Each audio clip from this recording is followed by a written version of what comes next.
Security advisor, 2 defense secretaries, his former chief of staff, his own vice president, all have warned America Donald Trump is unfit to serve. Or listen to General Milley, Donald Trump's top general. He has called Trump, and I quote, fascist to the core, and said, quote, no one has ever been as dangerous to this country. So think about that. General Milley served in uniform for more than 40 years, commanding American forces around the world. He has confronted some of America's worst enemies. And he is saying, no one has ever been as dangerous. America must heed this warning, because anyone who tramples on our democratic values, as Donald Trump has, anyone who has called for the, quote, termination of the Constitution of the United States, as Donald Trump has, must never again stand behind the seal of the President of the United States. Never again. Never again.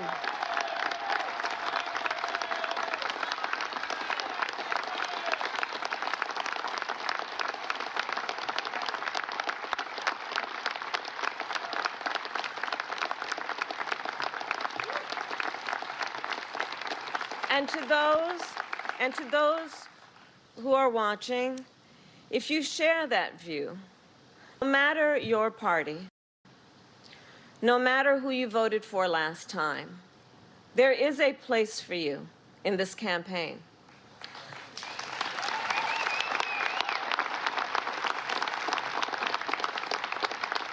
The coalition we have built has room for everyone who is ready to turn the page on the chaos and instability of Donald Trump. And I pledge to you to be a president for all Americans. New and stern remarks from Kamala Harris there, and making that vow. She was noticeably flanked by Republicans backing her candidacy and other military veterans and leaders from conservative circles. She quoted those stark comments from General Milley, which were made in the new book, War. We are now joined, our leadoff guest, by 2-time Pulitzer Prize-winning reporter, journalist, and best-selling author Bob Woodward. We'll show the book again, War. Bob, I'm thrilled to have you here. Thank you. Thank you for being here. Much to get into. I'm going to read some passages from the book. But right there today, you couldn't have known, we couldn't have known, that your reporting is being quoted by the vice president as part of the contrast that she says is at the heart of the home stretch of this campaign. Tell us what you think. She's quoting Milley through your book accurately. What does this mean right now? Well, it's mixed up in the political campaign. But what I really think, having spent a couple of years on this book and this research, that to understand Donald Trump, you need to understand Putin. Because Trump is in this race to embrace and adore Putin. Now, who is Putin? Vladimir Putin, the leader of Russia, is the Adolf Hitler of our century. What Putin has launched and sustained is the most brutal war into Ukraine to slaughter and kill. Hundreds of thousands of people have died. Ukraine has held on. United States, many other democracies have supported that. But why is Putin so concerned that he should have Ukraine? He has said things, he has written things which make your head spin. Ukraine doesn't exist, he says. It's ours. Well, it's not. Let me pull up a quote. I'm talking to my producers in the control room. Sure. Let's pull up the Putin part. We had other parts I was going to read from him, but sure. we'll go to Putin. You say this matters, and you've just spent time reporting on both what Trump did vis-a-vis Putin during and after his time in office, as well as how the Biden administration prepared for that. I want to talk about one thing that already made big headlines, which was you broke the story that then President Trump secretly sent Putin these COVID tests early in the pandemic. Americans needed them. And basically, the men grasped how bad this would look in America. You write that Putin told Trump, quote, "Please don't tell anybody you sent these to me. I don't want you to tell anybody. People will get mad at you, not me. They don't care about me." This is from the foreign policy parts of the book, and we should note, Bob, it builds on some of your past interviews from the last book, Trump's effort to minimize COVID against the facts and his own experts. Let it be known it was a problem 2 months earlier. I wanted to always play it down. I still like playing it down because I don't want to create a panic. Trump's favor to Putin's unusual. The two also have been secretly speaking to each other since he left office. As many as 7 calls. That's certainly a contrast to Reagan or other Republicans who treated Russia more like an adversary. And these are the kind of revelations that drive newsmaking questions. Bob Woodward is with us. Donald Trump was just asked about Woodward's reporting. He says he wouldn't comment, but argued if he talks to Putin, it is smart.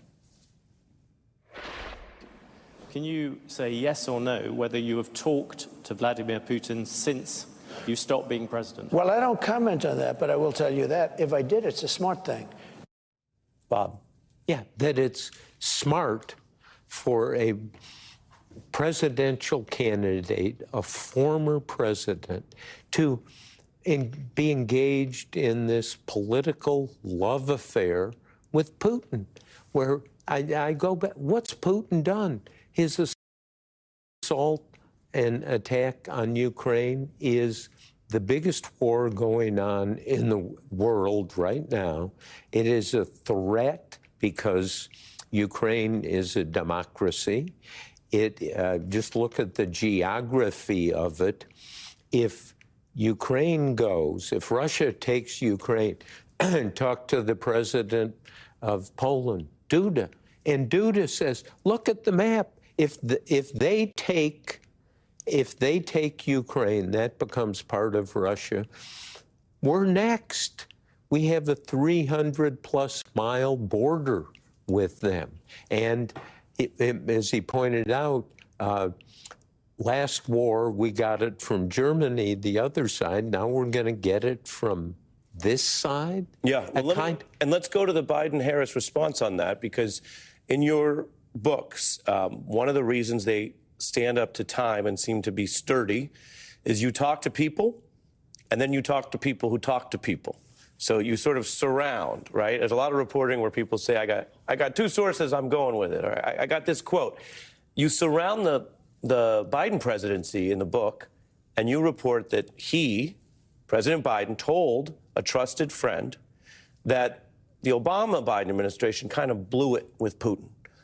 That's new reporting. That's pretty striking. What does that mean? Why does that matter? Well, I mean, he literally says, Biden says, Barack did not understand Putin, because what happened during the Barack Obama presidency, the Russians took Crimea, they took some of the Donbass, and it was just like, oh, walk right in. We're not going to get involved on this. And this is Joe Biden saying, this contract that they have of you can go do anything. He said to an associate, President Biden did, I am revoking their effing opportunity, their license to go in and just take other countries. Yeah. This is what this is about. This is not just one side saying, oh, let's have a minor war. This is, we're going to take your whole country. Yeah, we're going to try. It's whether there is any world order or not, and in Europe, a place that's been combustible. As promised, I'm kind of, we cut up the book a little bit, Bob, so I want to I'm sorry. No, it's good. I want to go back into it on the Ukraine part. You have Biden and Harris, who both recently met with Ukraine's leader, even in the campaign homestretch.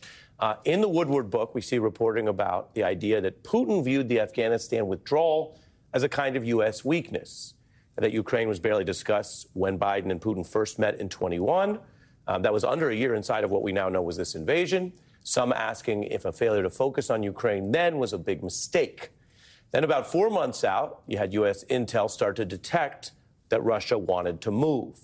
You have the exchange I mentioned to you, Bob, where basically you report Biden saying we effed it up. Obama never took Putin seriously. We gave him a license to continue.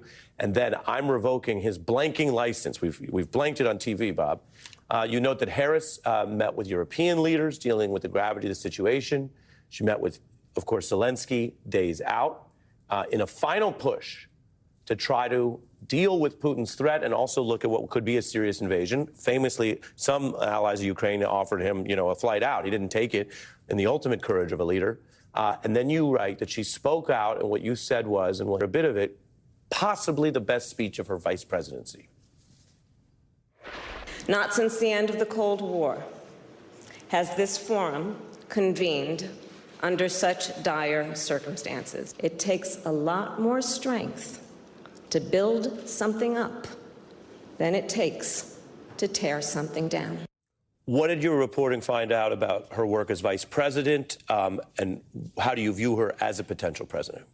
She is going to president's school now, and that is a crash course, even though she's had years of experience, and she clearly is learning. I have scenes in the book which are very vivid, where she comes out and states her own view on some of these things independently of Biden. So she's going to school, going to crash graduate school, and there are lots of good signs. Here's a big one I want to ask you. I don't know if you can answer it. What would the Biden doctrine have turned out to be, based on what you found, and is there a Harris doctrine? Well, I don't like the idea of you reduce it to a doctrine, because it's moments of decision, debate, and so forth. Harris shows signs of toughness. She has staff is so important. You're producers. You can only do the show because of them, right? I don't want to go off tilt here, but you've met some of them. We're very lucky to have some incredible producers. Yes, and Kamala Harris, the vice president, has a national security advisor named Philip Gordon. Philip Gordon is somebody who worked in even the Clinton White House or State Department, worked in the National Security Council for Obama, has incredible experience. He is somebody qualified to be National Security Advisor. Now, compare it, because we are in an election. Who is Donald Trump's National Security Advisor? His mouth.